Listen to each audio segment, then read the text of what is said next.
Hey, what's up, Guardians? TBL here from PlanetDestiny, and oh boy, do we have a ton of news for you today.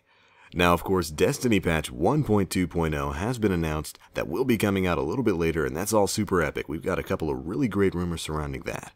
But before we get into that, I want to first bring the Taken King to your attention. Now, thanks to NeoGAF user Kafimbo, we now know that Bungie recently trademarked this logo, showing off what appears to be the name for some brand new content titled The Taken King.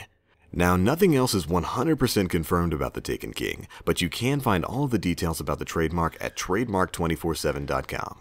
But we do have a lot of theories about what this expansion could be about. Now, as you can see from the image above, Hive Ship might be a brand new location in the Taken King. It's unclear if this image is still valid, but it seems to definitely be a Hive-oriented expansion.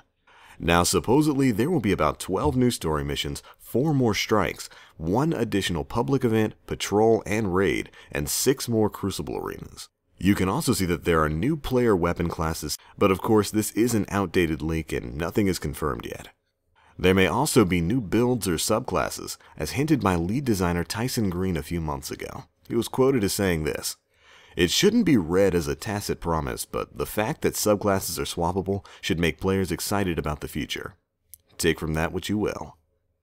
In other news, a much more recent discussion on what's possibly coming in this expansion can be found from Deej on the Bungie forums. It's very likely that we'll be seeing at least a few of these requested community wishlist features.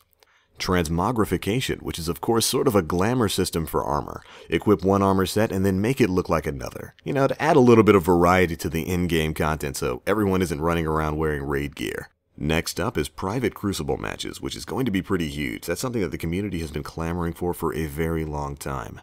That is followed up by gun skins, which, oh man, decals for your weapons. I am ready for that. Following that is Guardian facial hair. And hey, as a bearded man myself, I was a little bit upset that I couldn't give my Guardian at least a little bit of manly stubble. And after that, vault sorting options for the inner Guardian, Pack Rat, and you. Finally on the list is Crucible map voting, which gets a huge thumbs up from me. And that is it for the community wish list. But alright, let's talk release dates here. This major downloadable content expansion is planned for fall 2015, but we've got nothing concrete other than that. Fall 2015 is also when Xbox users will finally gain access to the PS exclusive content. But alright, let's focus now on patch 1.2.0, which according to Bungie will be coming out sometime soon. Now, while we don't have anything official yet from Bungie as to what is contained within patch 1.2.0, we do have a couple of rumors that have been making the rounds. Reddit user Keenon Vocabiter did a little bit of data mining on Bungie's website and came up with a couple of possible nuggets, giving us a bit of a hint at what might be contained in patch 1.2.0. Now, it is important to note that this is all speculation. We have no idea if any of this is actually going to be contained in the patch. So, take it with a grain of salt. And with that disclaimer out of the way, let's go down the list of things that this Reddit user believes will be in the patch. The spawn locking issue currently affecting the Iron Banner will be fixed. Legendary items will be added to post-game reward tables for all Crucible activities, and your first match in the daily featured Crucible activity will now earn you a guaranteed reward package each and every day. Reputation and mark gains will double for each completed Crucible match. That's another huge change. An Etheric Light has a chance of being included in Iron Banner reward packages for rank 3 and rank 5. And basically, if I'm understanding that last one correctly, it means Lord Saladin will sometimes sell Etheric Light. Additionally, 3 maps from the Dark Below DLC will now be available to all Crucible players in select playlists. Pantheon, Skyshock, and the Cauldron are the 3 maps. Now, this Reddit user also claims to have found information linking to the return of the Hive Disruptor perk for the Black Hammer, which was a perk that disappeared several patches ago when it was discovered that the Hive Disruptor perk interrupted the White Nail, basically preventing it from activating. Now, additionally, there are several rumored fixes applied to these patch notes. They pretty much read as thus: fixed a bug where players leaving a game or an occurrence of a host migration would result in other players being unable to respawn. Also fixing a rare bug where if a player were to use a consumable, it would reset their ammo. Personally, that's happened to me a couple of times.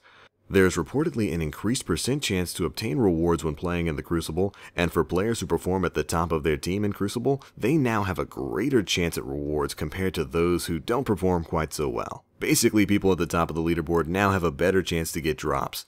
Finally, Now there also seems to be a reduction of the amount of total ammo for the perk Double Down when combined with Field Scout. Following that, there is an increased % chance of activating the perk Mulligan upon missing a shot. It seems like that thing never procs. Next up, fixed a bug where players were able to obtain Iron Banner weapons according to their rank of other previous Iron Banners. So people who used to use the Iron Banner reputation glitch, looking like that's going to be addressed this time around. Finally, they fixed a bug where a player would lose all ammo upon switching special weapons in the Crucible. Switching from a sniper to a shotgun in particular generally causes a lot of problems. Next up, they fixed a bug where perks on the Vex Mythoclast would occasionally fail to load, and by far the biggest one in my opinion, there's reportedly a fix to the bug which allowed players to manipulate ammo when equipping an Icebreaker and switching weapons. Basically the Icebreaker infinite heavy ammo glitch. And I'm not going to lie to you Guardians, I am going to be sad to see that go, if this winds up being true. Remember, this is all speculation right now. Following that comes a bug fix concerning the Flawless Raider achievement not showing up after being completed on the Xbox One, and fixed a rare bug where players would not be able to purchase the Urn of Sacrifice from Xur. Now again, all of this is strictly in the rumor category right now. But those are several very big potential changes coming to the game. We'll see if it holds up when the patch actually goes live. But alright, that's it for this one guys. Make sure you stay tuned to Planet Destiny for more information on the upcoming patch 1.2.0, as well as more Destiny tips, tricks, and news. That's it for me now. As always, I am the Black Link. You Guardians, stay frosty.